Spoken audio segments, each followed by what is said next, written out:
guys, welcome back to my channel. For today's video is tuturo ko kayo kung paano mag-setup ng ECU or yung pag-tuning ng iMax gamit ang Juken 5 CRF 150L. So first thing guys is let's go with the fuel starter. So yung fuel start natin guys is nakaset to 20%. So ito yung basic setup sa CRF 150L. Pero kung naka-bore kit naman kayo guys or naka-upgrade kayo to bore up, pwede nyo itong palitan. So for now 20% yung ilalagay natin. Then tingnan natin kung ano ang pinagkaiba.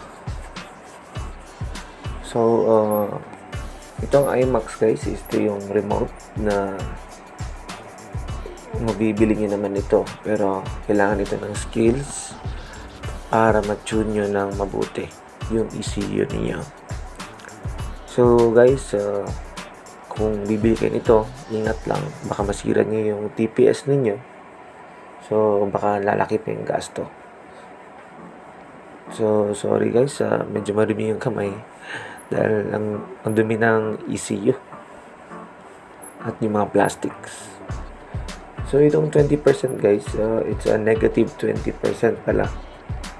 So ito yung ibubuga sa injector kapag nagsa-start kayo. So fuel start setting. So once na i-click nyo yung starter, ito yung fuel na ilalabas niya. So at the very cold start, yung negative 20% ay yun ang nakaset sa original setting ng Juken 5. So pwede nyo naman medyo i-reach nyo konti. So sa mga hindi nakakaalam guys, yung reach is spelling yan is REACH. So ito yung based on fuel system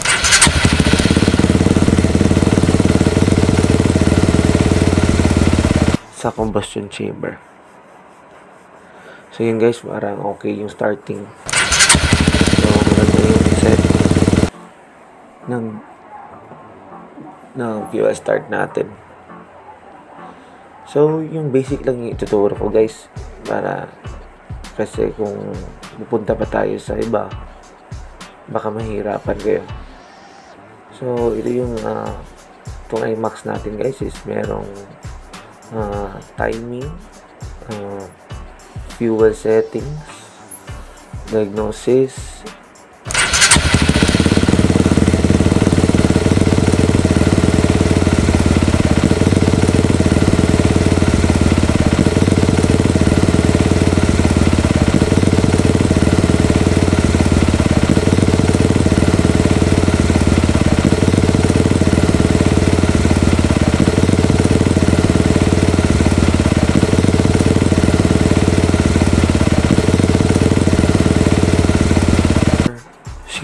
mm and 68. So ito naman yung fuel natin, negative 10%. Then yung map nito is naka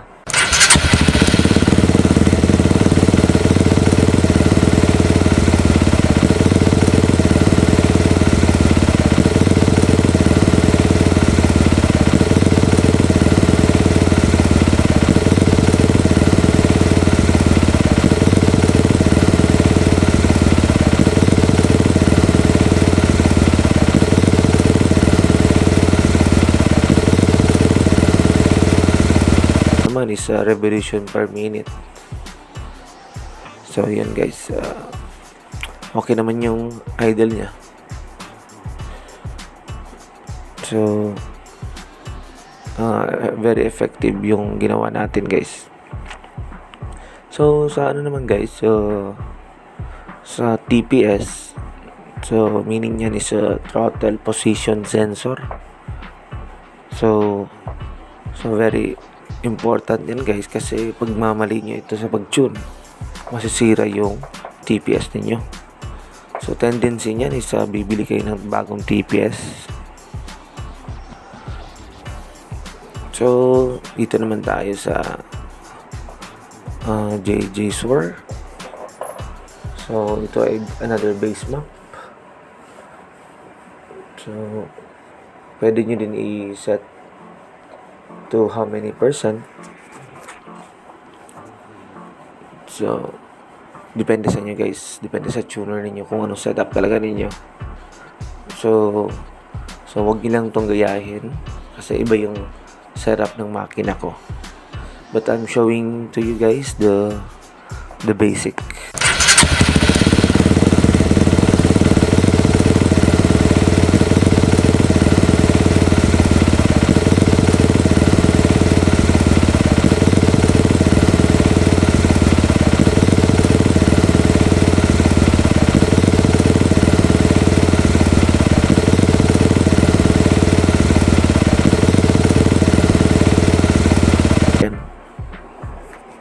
So based on the throttle,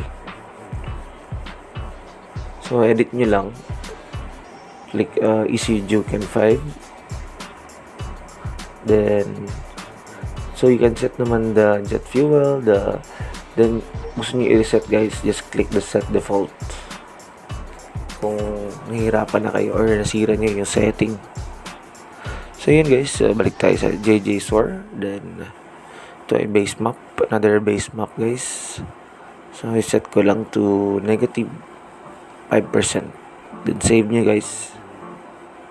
So another, ito yung limiter guys. Yung limiter naman is nakaset to 16,000 RPM.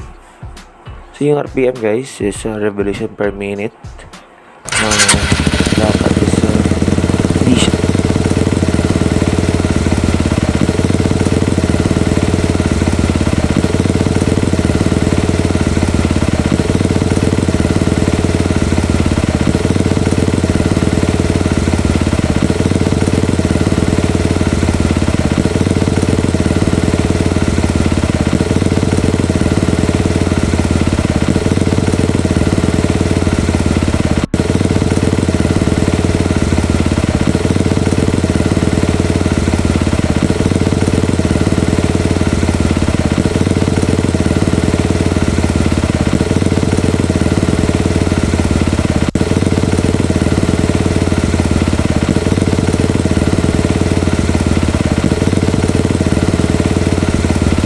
mixture natin.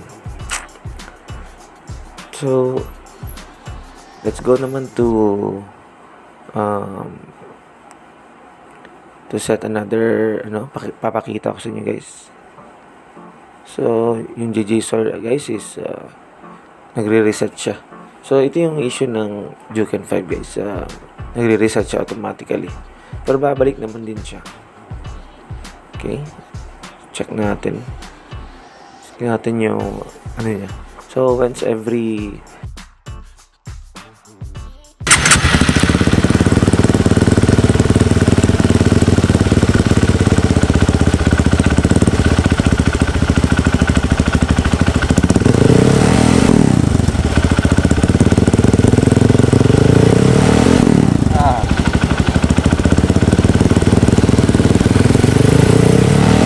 okay, mulus.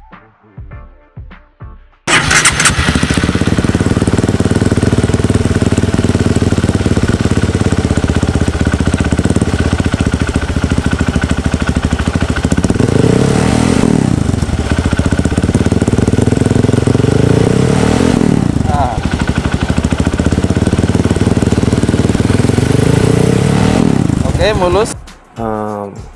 So very effective. Lalo na sa trail. So kasi na-notice ko yung the limit of stock is very short. So yun yung reklamo ng mga trail rider. Kasi pag-aakyat sila ng uphill, nare-rev limit sila. So yun ang nagkakos ng putol ng momentum nila going up. So ang iba naman guys is nagre-reflash. Pero mas preferred ko itong Juken 5. So let's go now with the warm-up setting. I-set natin yung warm-up setting ng ECU na ito is naka-negative 30%. So yan yung original niya. Pero kung depende naman sa inyo guys, if naka-bore up kit kayo, or if anong setup ng injector nyo, if malaki na bang injector nyo, so kailangan yan i-improve or lalaki yan. Dahil itong unit ko guys is stock lang. So nakaset lang to negative 30%. So save nyo guys, save nyo lahat ng work nyo. So sa RPM idle naman guys is yung decrease time natin 3.5 seconds. Then sa idle is medyo mataas, so 1,450. So usually yung idle natin guys is nasa 1,000. So ito tinaasan ko lang konti para hindi siya madaling mamamatay sa mga trail. Then yung position nito is nasa 65%. So tawag nito is throttle position. So ito yung nakaset 65%. So yung para sa akin naman is yung idle ko is okay naman siya, 1,450, para medyo mataas konti. Mas madali siyang i-rev, hindi siya namamatay bigla-bigla. Then yung decrease time niya 3.5 seconds. So nagmamatter yan sa ECU at sa injector. So if you want some tuning guys, just contact me. Just comment down below. So I hope you like this video. Like and subscribe on my YouTube channel. See you in my next vlog. Bye guys.